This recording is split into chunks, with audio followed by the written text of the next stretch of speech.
I was supposed to be someone.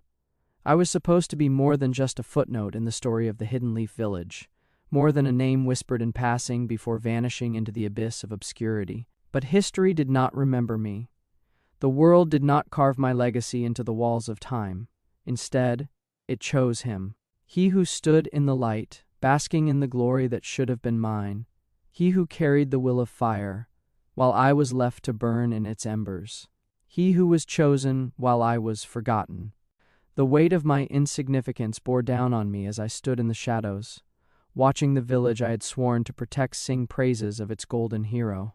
The Hokage, the beacon of Konoha, the man who had taken everything that was meant for me. I had fought beside him, trained with him, bled with him. But when the time came to carve our names into history, mine was erased. And for what? Because I did not fit their vision of greatness? Because I did not conform to their ideals of what a true shinobi should be? Because fate deemed me irrelevant? I remember the moment it happened. The moment my existence became a whisper lost in the wind. It was the final battle, the war that should have cemented my name in legend. I stood at the precipice of destiny, side by side with the man who had once been my equal. We had fought through endless bloodshed, cut through the darkness of war, believing that our names would be etched together in the annals of time. But when the dust settled, only one name remained. Only one man was celebrated. Only one man was called a hero, and it wasn't me. I died that day, not by the hands of an enemy, not by the cruel twist of a blade, but by the suffocating grip of being forgotten. My body was broken, left in the ruins of a battlefield that no one cared to remember. The war ended, the village rejoiced. My comrades lifted him onto their shoulders, chanting his name, while I lay beneath the rubble, unseen, unheard, a death without meaning, a death without legacy. But fate is a cruel thing. It does not let go so easily. It twists and turns, breaks and mends, weaves destinies together in ways that should not be possible. And for reasons I could not understand, it reached out to me once more. I awoke. At first, I thought it was a dream. The sensation of breath filling my lungs, the warmth of the sun against my skin. It felt foreign, unnatural, as though I had been yanked from the void and thrust back into a world that had long since discarded me. But as my vision cleared, as my senses sharpened, I realized the impossible. I was not lying in the ruins of a forgotten battlefield. I was somewhere else, and then I saw it. My reflection, a face that should not exist. I was young. My body was not the shattered husk of a man left to rot on the fringes of history. It was strong, unmarked by war, untainted by the failures of my past. My hands trembled as they traced the contours of my face, skin that had not yet felt the sting of battle, eyes that had not yet been dimmed by betrayal. This was not my body. This was not my time.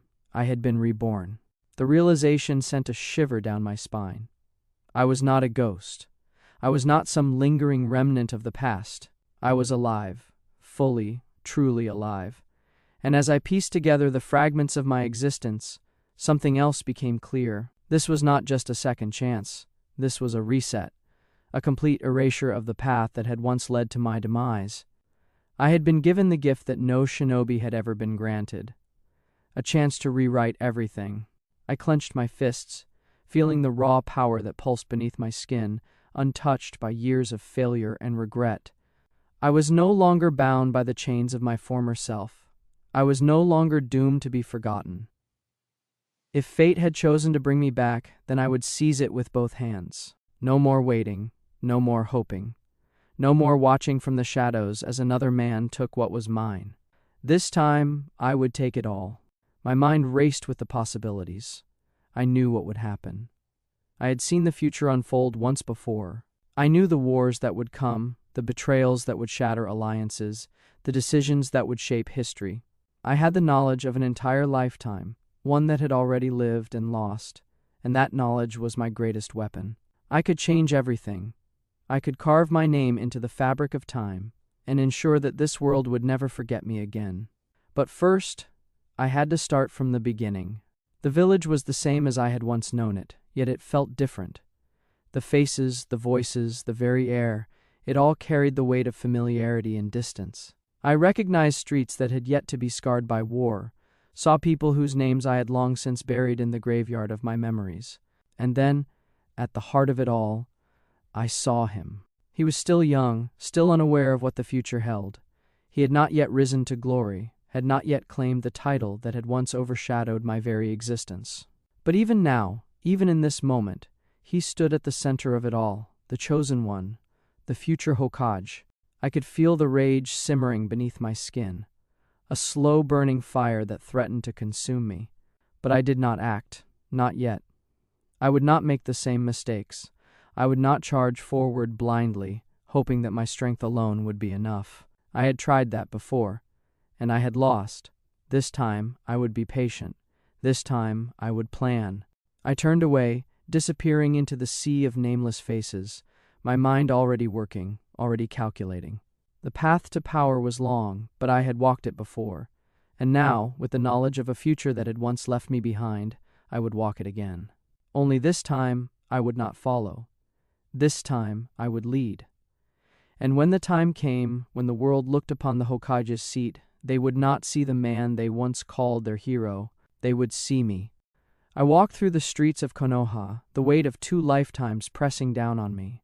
The air smelled the same, the warm scent of grilled dango and the sharp tang of fresh ink from the calligraphy shop. But the world no longer looked like the one I had once known. I was no longer just another nameless shinobi destined to be overlooked. No, this time, I was something else.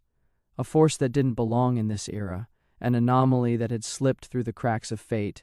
I felt it in every step I took, in the way my body moved with a sharpness and ease that came not from training, but from experience that had no place in my current form. I was stronger than I should have been, faster than any shinobi my age, and most importantly, I remembered everything. Every mistake, every triumph, every path that had led me to failure. This was my advantage. The village was still peaceful, untouched by the scars of war that I had once lived through. The Hokage monument stood tall in the distance, but the faces carved into it were fewer than I remembered. This was an earlier time, a fragile moment before the chaos, before betrayal, before the battles that had stolen lives and rewritten history. I clenched my fists, my nails biting into my palm. If I played this right, I would never have to witness that history unfold again. If I moved carefully, there would be no 4th Great Ninja War, no senseless loss, no pain that I would have to relive. But most of all, there would be no second chance for him. I would make sure of that. But first, I needed to start at the beginning. I needed power, true power, the kind that couldn't be taken away, that couldn't be stolen by the politics of the village or the whispers of the elders. I knew how Konoha worked. The strong were praised, the weak were discarded, and those who stood in the middle, they were forgotten. I refused to be one of them. The academy was exactly as I remembered it, full of fresh-faced students, some destined for greatness, others for mediocrity. I recognized most of them. Their names written in the pages of history, their fates already known to me. But I did not belong among them. My place was never meant to be in a classroom, repeating lessons I had already mastered in a past life. Every jutsu they struggled with, I had perfected. Every technique they stumbled through, I had already wielded in battle. But for now, I needed to pretend, because power, true power, was not only about strength, it was about control, and I would control everything. I kept my head down, let the instructors assume I was just another ordinary student. I let them believe I was nothing special. But at night, when the village slept, I trained. I honed my chakra, pushed my limits, stretched my body until exhaustion was the only thing that could stop me. My hands moved through seals faster than any of my classmates could comprehend. My kunai struck their targets with pinpoint precision, embedding themselves in the exact weak points that could end a fight in a heartbeat. I was not learning, I was remembering. And the more I remembered, the stronger I became. But something else lingered beneath the surface, something unfamiliar even to me. The chakra that pulsed inside me felt different, heavier, more potent than it had been in my past life. It was as if my body was not just returning to what it had once been, but evolving beyond it. Was this the side effect of reincarnation, or was this something else entirely? I needed answers. And I knew exactly where to find them. The night was silent as I moved through the shadows of Konoha, slipping past guards who were too lax in their patrols, too comfortable in the peace of an era that had not yet been touched by war. They did not see me, did not hear me. I was a ghost, a phantom among my own people. My target was clear, the Hokage's archives, the one place where the truth of the village's history was kept, where the secrets that were never meant to see the light of day were buried beneath layers of bureaucracy and deception. I landed soundlessly outside the records chamber, my breath steady, my heartbeat calm. The locks were simple, the barriers weak. They had never expected someone like me. Within moments I was inside, my eyes scanning the countless scrolls and documents that lined the walls. And then I found it, the record of my own past life, or rather, the lack of it. There was nothing, no mention of my name, no trace of my achievements. It was as if I had never existed. I expected anger. I expected the same burning rage that had fueled me when I first woke up in this new life. But instead, I felt something colder, sharper, satisfaction. Because if history had erased me once, then it would never see me coming this time. I reached for another scroll, one that detailed the future I already knew, the events that were supposed to unfold, the wars that were supposed to shape the world. And then, I did something I had never done before. I smiled, because I was no longer bound by this script. I was no longer a part of this story. I was going to rewrite it. But first, I needed to prepare. I needed to find the weapons that would ensure my success. The Uchiha clan, the Senju bloodline, the forbidden jutsu locked away in the darkness of Konoha's secrets. All of it was within reach, and I would take it piece by piece until I stood at the center of everything. No more being forgotten, no more standing in the shadows. I had been given a second chance, and this time I would take my rightful place, even if I had to burn the entire village to the ground. The world had forgotten me once, erased my existence from its pages like I had never mattered, but this time I would carve my name so deeply into history that not even time itself could erase me. The village continued to function in its blind ignorance, unaware that something unnatural lurked within its walls, something that shouldn't exist, a shinobi who had already lived through everything they were yet to experience. I was not just another nameless student in the academy. I was the ghost of a timeline that had been rewritten, a man who had already suffered, already bled, already lost. But loss was a lesson, and I had learned mine well. I no longer played the role of the forgotten. This time I would take what was stolen from me. Power, respect, fear, these were things that could not be given. They had to be taken. I had seen how the world worked. Konoha worshipped strength and cast aside the weak like discarded tools. I refused to be discarded again. I had already started my ascent, training in the dead of night while the village slept, forging my body into something beyond human. But that alone would not be enough. Strength was meaningless without the right tools. The Uchiha had their Sharingan, the Senju had their monstrous vitality, and the Hokage had an entire village behind him. If I wanted to dismantle him before he could rise, I needed something more. I needed a power that would make the entire shinobi world kneel, and I knew exactly where to find it. The Forbidden Scroll of Seals, a collection of the deadliest jutsu ever created, techniques hidden away by Konoha's most paranoid rulers, never meant to be wielded by just anyone. I knew it well. In my past life, it had been nothing more than a whispered legend, a treasure that only fools dreamt of stealing. But I was not a fool. I was a ghost that did not belong in this world, and ghosts did not obey the rules of the living. It would not be easy. Even in this early timeline, the Hokage's tower was one of the most heavily guarded places in Konoha. But I did not need to break into the tower. I just needed to wait, because soon a fool would do it for me.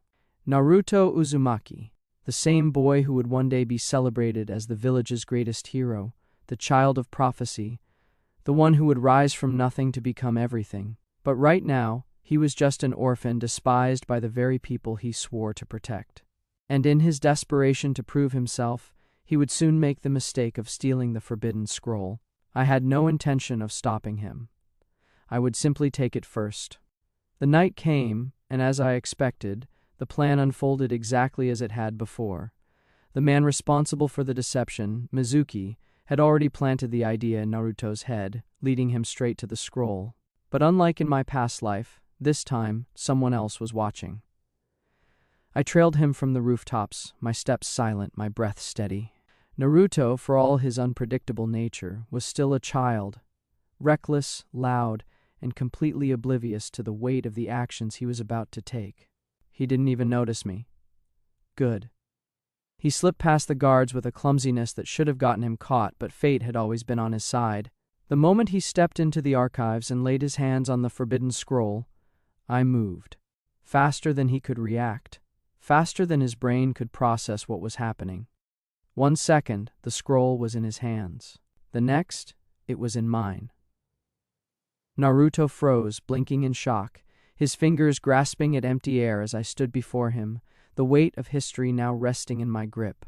His mouth opened, confusion flashing across his face. Hey, what the? I didn't give him a chance to finish. A single flicker step and I was gone, leaving him staring at nothing. I did not care what happened next. Mizuki would betray him. Iruka would save him. He would still awaken his first true step toward greatness, just as he had before. The timeline would adjust, would shift around the missing piece I had stolen, but it didn't matter. Because at the end of it all, the forbidden scroll was now mine, and inside it, so was my future. I moved quickly, vanishing into the depths of the forest, my pulse steady despite the enormity of what I had just done. The seals on the scroll were ancient, layered with protections that should have made them impossible to bypass. But they had been created by Hiruzen Sarutobi, a man who had weaknesses I already knew.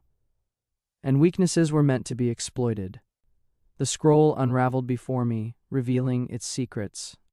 The Shadow Clone Jutsu, a technique that was considered forbidden not because of its destructive power, but because of the sheer chakra consumption required to use it effectively. For Naruto, it had been a tool that allowed him to turn his weakness into a strength. For me, it was a stepping stone, because the real treasure was further down the scroll, and when I saw it, my blood ran cold.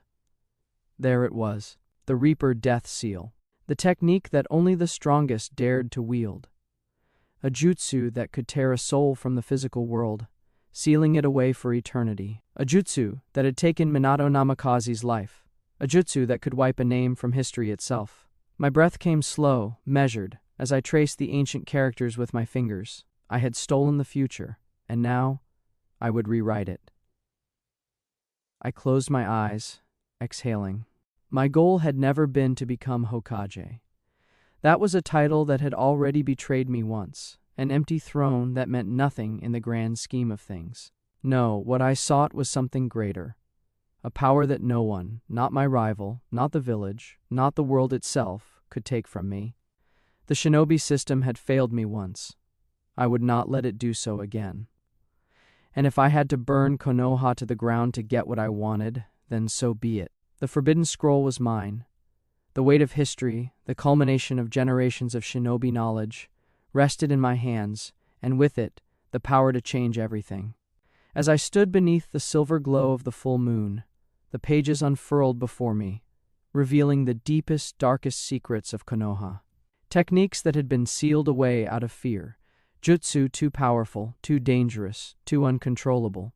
This was the kind of knowledge that shaped empires, that ended wars before they even began. And now, it belonged to me alone. The village had been quick to forget me in my past life, had erased my name from its history as if I had never mattered. But they would remember me now. No longer was I bound by the expectations of this world. No longer did I have to walk the path that had led to my failure. I was reborn with knowledge that no one should have possessed, the ability to predict every betrayal, every war, every choice that would shape the future. And as I traced the inked seals of the Reaper Death Seal, my mind was already calculating every possible move. This jutsu was different.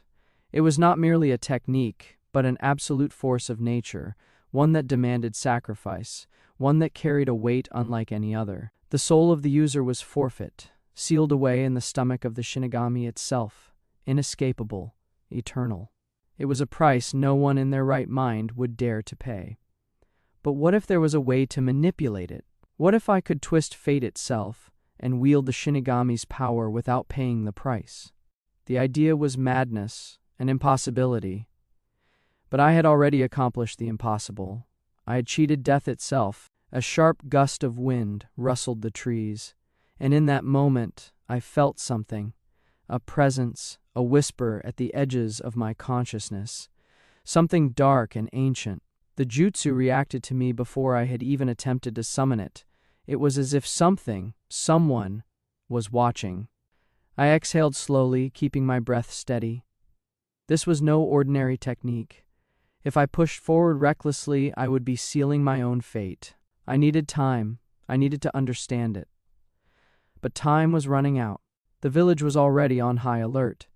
I could hear the distant shouts of shinobi scrambling to locate the missing scroll, the flicker of chakra signatures moving rapidly across the rooftops. They had discovered the theft. They would be coming for me soon, and if I wasn't careful, I would be erased from history a second time. I vanished into the forest, my movements precise, methodical. The deeper I moved into the shadows, the more the world around me seemed to fade, as if I were stepping outside the boundaries of reality itself. The weight of the scroll slung across my back was both exhilarating and terrifying. I had what no one else could ever obtain, but the cost of wielding it could be my very existence. But then again, hadn't I already lost everything once? I reached a secluded clearing, my hands moving swiftly as I unfurled the scroll once more. I needed to test something that could redefine the very laws of life and death. If I could control the Reaper Death Seal, if I could manipulate the Shinigami itself, I would become untouchable. No shinobi, no army, not even the Hokage himself could stand against me. My fingers danced through the hand seals, slow, deliberate, careful. The kanji of the forbidden technique pulsed beneath my touch, the weight of history pressing down on me as I spoke the incantation. The air grew thick, heavy, charged with something far beyond ordinary chakra. The temperature plummeted. My breath came in wisps of white mist, and then a presence. It was overwhelming, suffocating, a force that made my skin crawl, my very soul tremble. The world around me twisted, warping into something incomprehensible. The trees stretched into endless black tendrils. The sky cracked like shattered glass, and the air itself screamed. And then I saw it. The Shinigami, a towering figure of death, its eyes hollow, its mouth stretched into a jagged grin, its form shifting between reality and nightmare. It loomed over me, its presence a weight that crushed my lungs, my bones, my very existence. This was no mere jutsu. This was death itself, given form. For a moment, everything inside me screamed to stop, to abandon this path before it consumed me. But I had come too far. I had already stepped beyond the point of no return, and so I did the impossible. I spoke to it. Shinigami. My voice was steady, despite the way my body trembled beneath its gaze. You take souls, you seal them for eternity. The air shivered. A soundless laugh rippled through the void. I refuse that fate, I continued. I refuse to be erased. I refuse to let you control my end. It did not speak, but I felt its amusement, its curiosity. And then the impossible happened. The Shinigami moved. Its skeletal hand stretched forward, and in that moment I felt something inside me crack, something that was not physical, something deeper. It reached into me, grasping at the edges of my very soul, testing, judging, but it did not take me. Instead, it marked me. A searing pain ignited across my chest, white-hot, unbearable, as if something had been burned into my very being. I staggered, my vision blurring, my body convulsing from the sheer force of it. And then, just as suddenly as it had come, the presence vanished. The world snapped back into place. The trees stood still. The air was calm. The stars blinked in the sky as if nothing had ever happened. But I knew better. I tore open my shirt, my breath ragged, my heartbeat pounding against my ribs. And there, etched into my skin, was the mark of the Shinigami. I didn't know what it meant. I didn't know what it had done to me. But I knew one thing: I had just changed everything. The path I walked now was no longer one of a mere shinobi. I had trespassed into something far greater, something far darker. And with this power, with this connection to death itself, there was no longer any doubt. I was unstoppable. And when the time came, when the world realized what had been reborn in its midst, they would not see a forgotten shinobi. They would see the reaper who had come to rewrite fate. The mark burned against my chest, an unnatural heat that refused to fade. It wasn't pain, not in the physical sense. It was deeper than that, like a part of my very soul had been rewritten, reshaped into something unrecognizable. I clenched my fists, my breathing slow and controlled, my mind racing through the endless possibilities of what had just happened. The Shinigami had touched me, marked me, yet it had not taken my soul. That alone was an impossibility. Every record, every whispered legend spoke of one undeniable truth. The Shinigami did not bargain. It did not grant power. It only took. It only sealed. And yet, I stood here, still breathing, still alive, and somehow different. The village would be searching for the forbidden scroll by now, hunting for any trace of the one who had stolen it. I could already sense the shift in the air, the heightened alertness of the shinobi prowling through the rooftops, their chakra signatures moving like restless shadows. They would be expecting a fool, a desperate thief who had no plan, no understanding of what they had taken. But they would not find me. I had long since left the clearing, vanishing into the underbelly of Konoha, into the places where even Anbu hesitated to tread. The scroll was no longer my concern. I had already taken what I needed, but I had to know what had changed inside me. I found a quiet place beyond the village walls, a stretch of forgotten ruins buried beneath the weight of time, one of the many places Konoha had abandoned in favor of building upward, stronger, richer. The ground was cracked, the stone walls crumbling, but it was silent. That was all that mattered. I sat down, steadying my breathing, reaching inward toward the core of my chakra. And then I felt it. Something else was inside me, not a tailed beast, not some ancient curse, something that pulsed with an energy unlike anything I had ever known. It was cold, vast, endless, a void that stretched far beyond human comprehension. When I focused on it, the world around me dimmed, as if the air itself was being swallowed by my presence. And then the whispers began. They weren't words, not in the way humans spoke. They were impressions, emotions, a flood of overwhelming knowledge that pressed against the edges of my consciousness, demanding to be understood. For a moment, I nearly lost myself in it, my mind drowning beneath the sheer weight of something ancient. Something that had existed long before the shinobi world had ever taken form. This was no mere jutsu. This was something else entirely. A forgotten power. A presence that had been sealed away for centuries, buried beneath myths and erased from the memories of men. And now, somehow, I had become its vessel. I exhaled slowly, controlling my thoughts, my emotions, forcing the overwhelming force inside me into silence. I could not afford to lose myself to it, not yet. I needed to understand it. I closed my eyes, sinking deeper into my consciousness, reaching for the source of this power.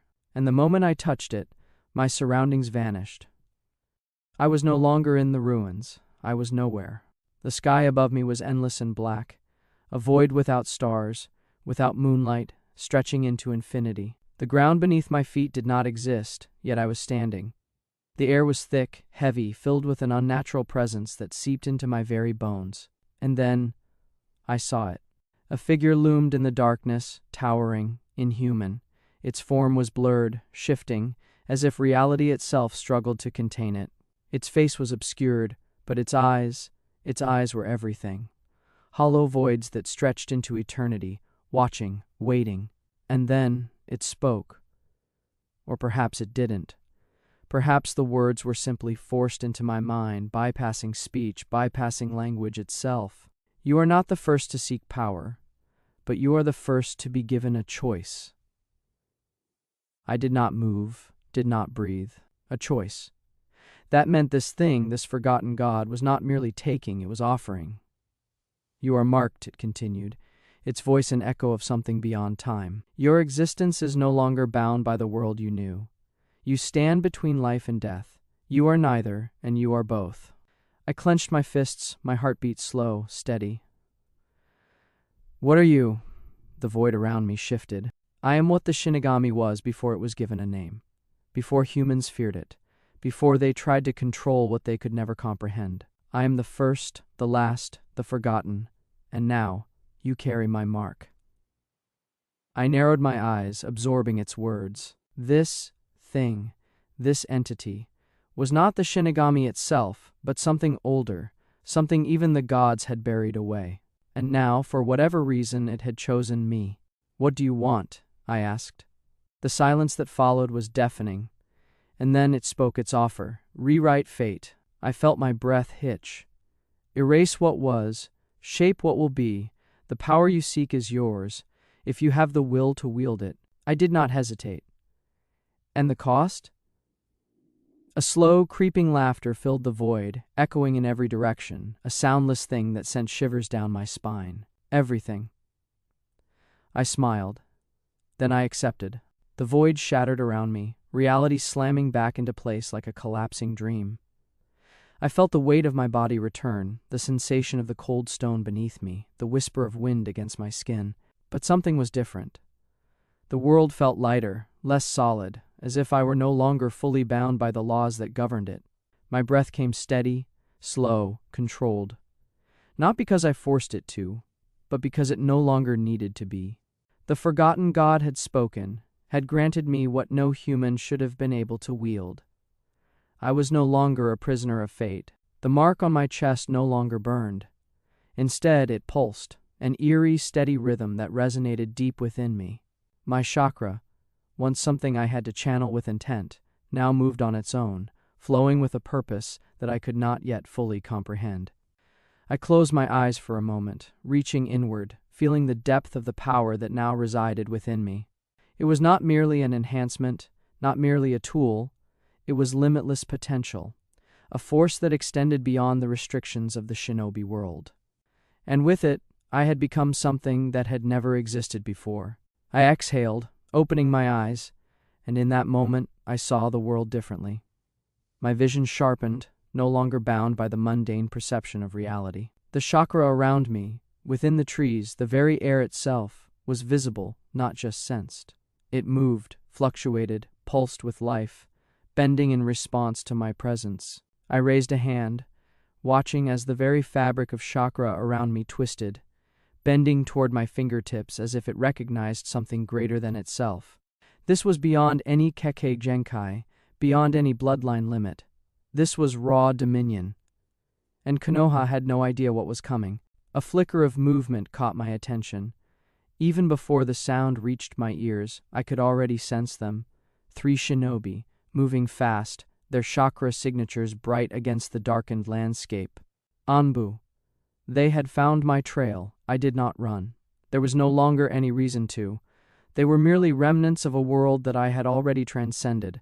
They landed in the clearing like phantoms, their masks hiding the expressions I could already guess at. Calm, controlled, yet wary.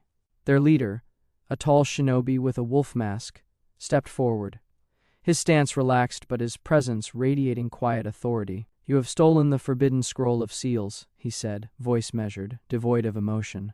"Surrender now, and you will not be harmed." A lie. I could see it in the tension in his shoulders, in the subtle way his fingers flexed near the kunai strapped to his leg. If I surrendered, I would be eliminated. I was an unknown factor, a threat that the village could not afford to let live. I did not speak. I simply raised my hand, fingers loose, relaxed, and the very air around us shuddered. It was barely noticeable at first, a faint ripple, a distortion that flickered for just a moment. But the Anbu felt it. I saw it in the way their muscles tensed, in the way their chakra surged instinctively in response to an unseen force. And then the world twisted. The ground beneath them shifted, warping in a way that should have been impossible, the very space around them bending as if the laws of physics themselves had failed. Their bodies reacted on instinct, flickering into defensive stances, but it was useless. They were fighting something they could not see, something they could not counter. I stepped forward. The movement was simple, unremarkable. Yet in that instant, they froze. Not by choice, not by hesitation. They could not move. The space around them had become something else entirely, a distortion of reality that I alone controlled. Their bodies were trapped within an invisible force, an overwhelming presence that had no chakra, no physical weight, just absolute dominion. Wolfmask gritted his teeth, struggling against the impossible. What is this? I tilted my head slightly, observing them like an experiment, like something far removed from my existence. You feel it, don't you? My voice was calm, curious.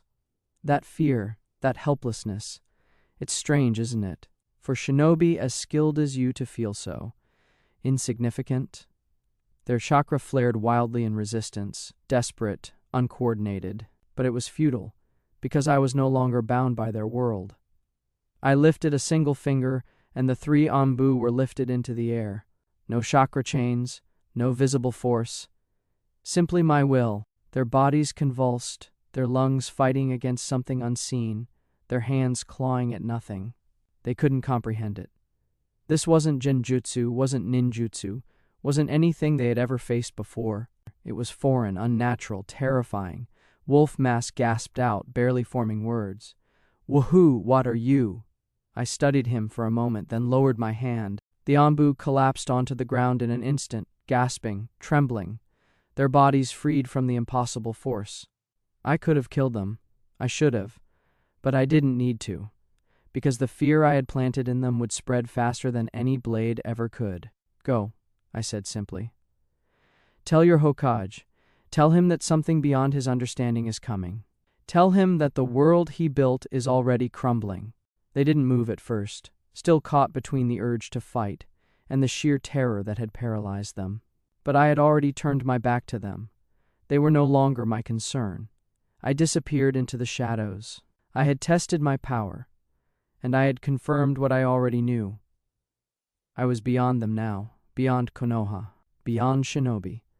The next time they saw me, it would not be as a fugitive. It would be as the one who rewrote history itself. The night stretched endlessly before me, but I no longer moved through it as a mere shinobi.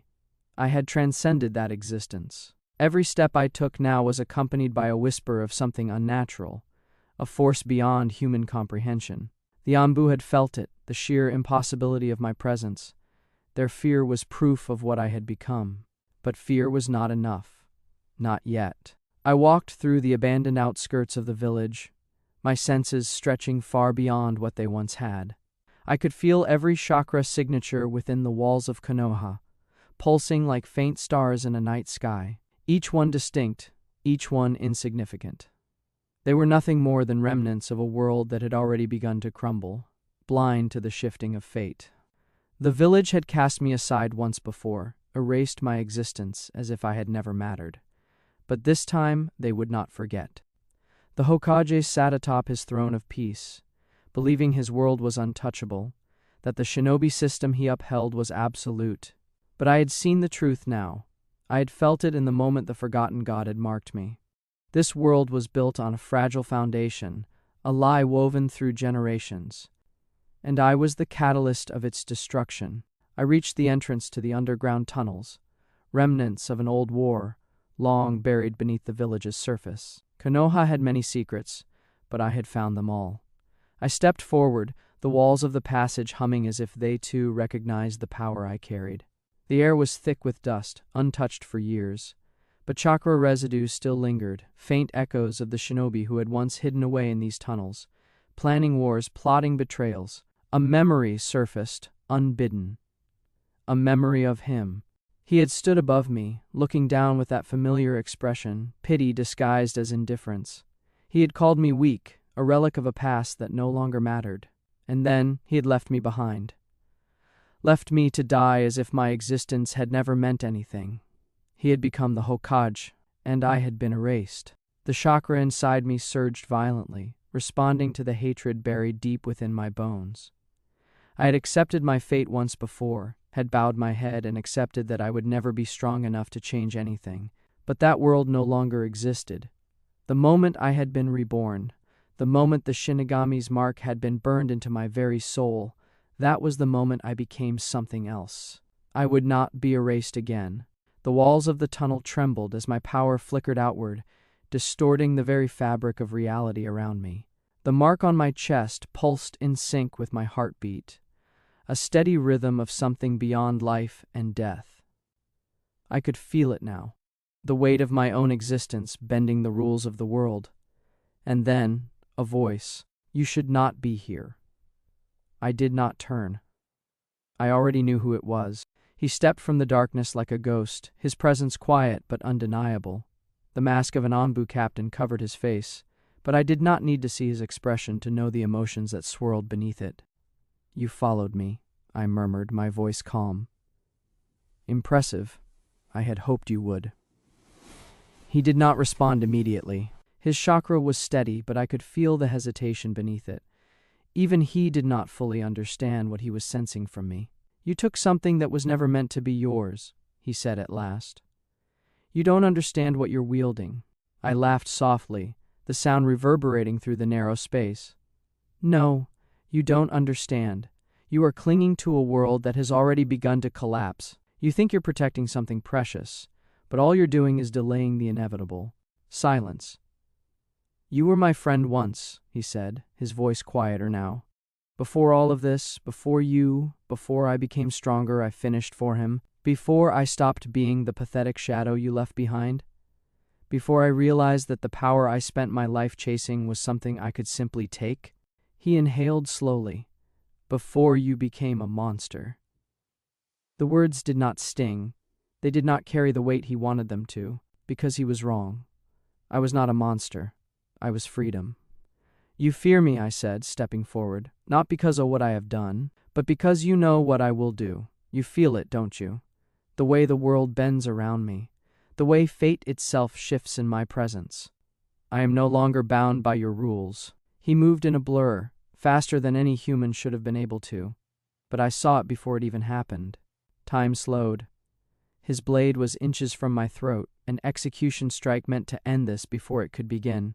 But he had made one fatal mistake. He still believed I was human. I raised a single hand. The space between us shattered. Reality twisted violently, an invisible force erupting outward and sending him crashing into the stone wall behind him. The sheer pressure cracked the earth beneath my feet, the entire tunnel groaning under the weight of my presence. He struggled, pushing himself up with shaking arms, but his movements were slower now, uncertain. The realization had begun to set in. "You!" His voice was barely above a whisper. "This isn't possible." I tilted my head slightly, watching as the truth dawned on him. "No," I said simply. "It isn't." I vanished. The shadows swallowed me whole, my body slipping into the fabric of space itself, moving through reality like it was nothing more than a suggestion. I had no more use for him. He would deliver the message for me. He would crawl back to the village, to him, and he would tell them what he had seen, that I had returned, that I was unstoppable. And the next time I walked through Konoha's gates, I would not be a forgotten name. I would be the one who decided who deserved to exist in this world. The gates of Konoha stood before me, towering and ancient, symbols of a village that believed itself untouchable. The air was still, unnaturally so, as if the very earth held its breath. Behind those walls lay a history of glory, betrayal, sacrifice, and triumph. Behind those walls stood a system that had cast me aside, that had allowed me to be forgotten, but no longer. I was not here to plead my case. I was not here for recognition. I was here to bring everything they knew crumbling down. I took a single step forward, the ground beneath my foot splintering slightly, as if the weight of my presence alone was too much for the world to bear. My chakra flared, though I did not will it to. It moved on its own, alive and untethered. The mark on my chest burned faintly, a reminder of the power that now defined me. I was no longer bound by the laws that govern this world, and today Konoha would know it. The first to meet me were not the Anbu or the Hokage's personal guard. They were ordinary chunin, stationed at the gates, unaware of what was coming. One stepped forward, his hand resting on the hilt of his kunai. "Identify yourself," he barked, his voice steady but tinged with unease. I said nothing. The silence stretched thin. Another guard joined him, stepping closer. "Hey, you can't just stand there. State your name and your—" The ground shifted. It was a subtle thing at first, a faint tremor that they might have mistaken for a passing breeze. But it grew, a deep, resonant vibration that rattled the earth beneath their feet. The stone of the gates groaned, and the Chunin stumbled back, their confident stances faltering as the world seemed to tilt. I took another step. They drew their weapons, their chakra flaring in response to the unnatural energy that now filled the air. But they hesitated. I could see it in their eyes. They did not understand what they were facing. I did not move like a shinobi, did not carry myself with the discipline they were trained to recognize. To them, I was an anomaly, a phantom that did not belong. I raised a hand, and the space around me shifted. It was not a jutsu, not in the traditional sense. There were no hand seals, no recognizable technique, yet the very fabric of reality seemed to ripple, bending around my fingertips. The guards froze, their chakra suddenly restrained, as if the energy they had relied on their entire lives had turned against them. "Tell your Hokage," I said, my voice low, steady, and unyielding. "Tell him the one he forgot has returned." I did not wait for their response. I walked forward, and the gates, ancient and unyielding, parted before me as if they knew I could not be stopped. Beyond them, the streets of Konoha stretched out in all directions, bustling with life, oblivious to the storm that had arrived. Villagers moved through the marketplace, merchants called out their wares, children ran laughing through the alleys. It was a scene of peace, of normalcy, but it would not last. As I walked, the air around me grew heavy. Chakra signatures flickered and flared as Shinobi began to take notice. Whispers spread like wildfire, and the mood shifted. People turned to look, their conversations falling silent as they felt the unease that radiated from me. Mothers gathered their children, merchants lowered their voices, and Shinobi appeared on the rooftops, watching me with cautious eyes. They did not approach, they waited. And then he came. I felt him before I saw him, his chakra like a beacon, unwavering and resolute. The Hokage stepped into view, his robes billowing slightly in the breeze, his expression calm but watchful. He was flanked by his most trusted advisors, all of them tense, their hands hovering near their weapons. The street was silent now, the villagers retreating into their homes, leaving only the shinobi and their leader to confront me. "You," the Hokage said, his voice carrying a weight that matched his title. "You have come here with great power and great anger, but you have yet to state your purpose. Why have you returned?" I did not answer immediately. I let the silence stretch, let the tension build. Then I spoke. "I have come to take back what was stolen from me." His brow furrowed, and I could see the questions forming in his mind. He did not recognize me. I was nothing more than a shadow of a memory, a name long erased from the village's records. "Who are you?" he asked, his voice firm. I stepped closer, my chakra flaring once more, sending a ripple of unease through his advisors. "I am the one you discarded," I said, my words sharp and deliberate. "I am the one you left behind, the one you forgot. I was nothing to you, but now I am everything you fear." The Hokage's gaze hardened, and I saw his hand twitch toward his kunai, but he did not draw it. "You have chosen a path of destruction," he said, "but it is not too late to stop. Lay down your power, and we can." "No," I cut him off. "There is no stopping this. The system you have upheld, the peace you believe in, it is a lie. It was built on the sacrifices of those you deemed expendable. And now it will fall." I raised my hand, and the very air around us trembled. The street cracked, the rooftops shook, and the shinobi on the buildings above leaped down, forming a protective circle around their leader. The Hokage's advisors prepared their jutsu, their chakra flaring brightly in the dim light of the day. But I was beyond them. The ground beneath me erupted, not in a burst of earth or stone, but in a ripple of reality itself. The space around us twisted, the world bending under the weight of my power. The shinobi charged, their jutsu flying toward me in bursts of fire, lightning, and water. But they never reached me.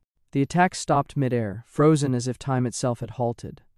I stepped forward, the jutsu dissolving into nothingness, their chakra unraveling as if it had never existed. The shinobi faltered, their eyes wide with disbelief.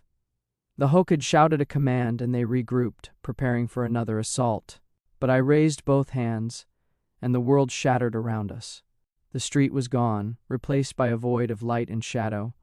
The shinobi cried out as they were pulled into the distortion, their forms flickering like fading images. The Hokage stood firm, his chakra surging in defiance, but even he could not resist the pull. I watched as Konoha began to dissolve, its proud walls and towering gates reduced to fragments of memory. The village that had cast me aside, that had forgotten me, was no more, and I had become something beyond even their understanding.